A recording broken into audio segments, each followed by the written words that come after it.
Présentera des produits tout à l'heure d'ailleurs, le shopping connecté avec Mélinda Davansoulas que je vous présente, qui viendra souvent nous voir sur ce plateau puisqu'elle travaille sur le site internet de lci.fr. D'abord, on va commencer avec mes deux autres invités parce que tout à l'heure on a parlé de zénitude, on s'est demandé comment faire pour rester en forme. Des parents zen, ça veut dire quoi? Ça veut dire du sport, mais ça veut dire aussi des enfants bien gardés et une maison bien rangée. C'est pour ça que je vous ai invités tous les deux. Bonjour Pauline de Montesson. Bonjour. Vous êtes fondatrice alors je sais pas trop quoi, d'une agence, on va dire déjà, qui s'appelle Babysittor. Voilà. Vous allez nous expliquer en quoi ça consiste. Et Michael Cardon, bonjour. Bonjour. Vous êtes directeur régional Île-de-France de l'entreprise O2, le groupe O2. Oui. On va commencer par Babysittor. Est-ce que vous pouvez nous expliquer de quoi il s'agit? Parce que c'est pas du tout une agence de babysitting comme les autres. Non, ça c'est sûr.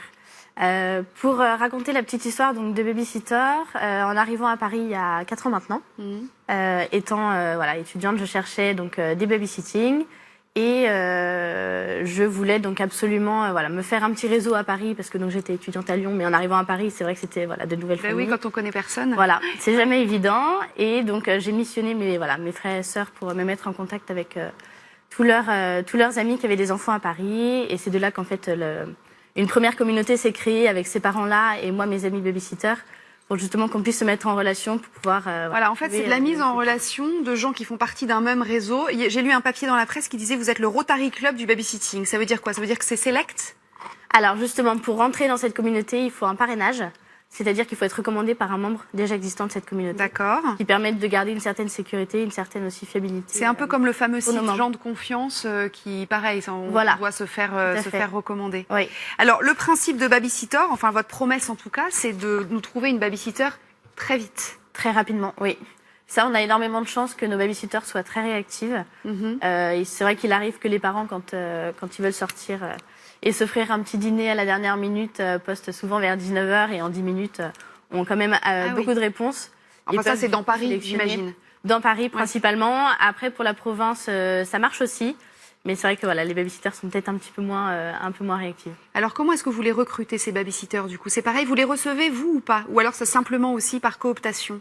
Alors, c'est principalement par cooptation. Après, on échange beaucoup avec elles aussi quand elles rentrent dans la communauté, pour connaître leur motivation, pour savoir depuis combien de temps elles gardent des enfants, avec quels âges elles sont à l'aise.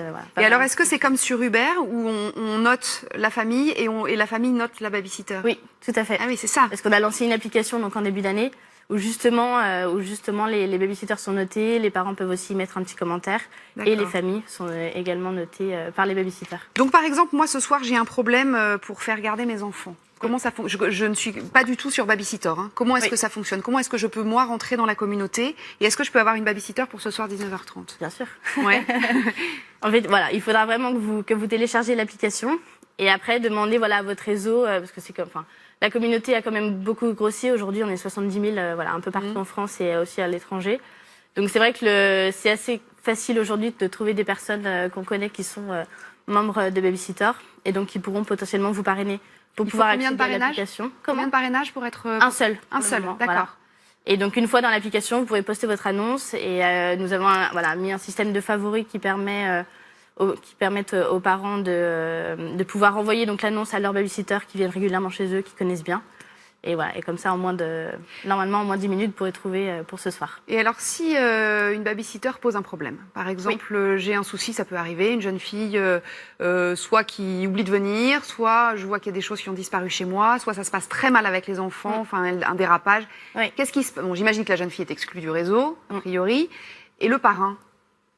Alors, justement... C'est aussi là-dessus qu'on compte énormément. On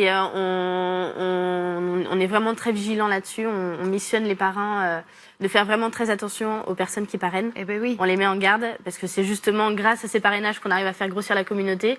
Et pour qu'elle reste en confiance, on met vraiment l'accent très fort là-dessus. Voilà. Mais après, nous, on a vraiment une partie modération justement qui permet de veiller à ce que toutes ces babysitters soient... Ça coûte plus cher qu'une babysitter classique ou pas? Ça coûte combien, Mélinda, une babysitter à Paris? On va parler des tarifs parisiens. Une babysitter à Paris, c'est quoi? C'est 9 euros de l'heure? C'est entre 8 et 10 euros de l'heure. 8 et 10 euros de l'heure. Et chez vous, c'est comment? Comment ça marche? Nous, les parents, en fait, fixent le tarif.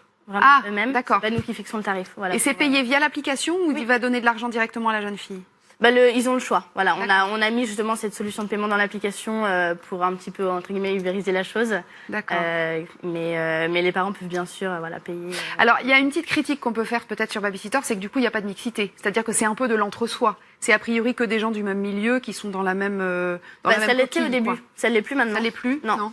Il y a vraiment tout type de personnes sur Babysitter. Et c'est vrai que le parrainage qui instaure vraiment la confiance fait que des personnes, tout le monde entre guillemets peut venir sur Babysitter à partir du moment où il est parrainé. Alors vous avez dit un mot tout à l'heure de l'étranger. Vous êtes en train d'ouvrir à l'étranger aussi? Alors on a des familles qui s'expatrient là, c'est sympa. C'est ça. Ouais. Voilà, c'est principalement des communautés francophones pour le moment. D'accord. Voilà, on a Londres, Bruxelles, New York. Voilà, on a la chance d'avoir un bon réseau, un petit peu partout dans le monde. Donc on espère peut-être à terme pouvoir.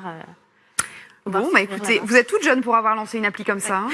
Je vous demanderai pas votre âge, parce qu'on ne demande pas son âge à une femme. Mais alors au début, vous êtes arrivée, je me suis dit, mais elle a des enfants? Non, vous étiez étudiante en fait quand vous avez monté ça. Voilà, tout à fait. Bon, merci beaucoup d'être venue voir, mais vous restez avec nous, ça va vous intéresser puisque on va parler de O2. Alors O2, c'est le lead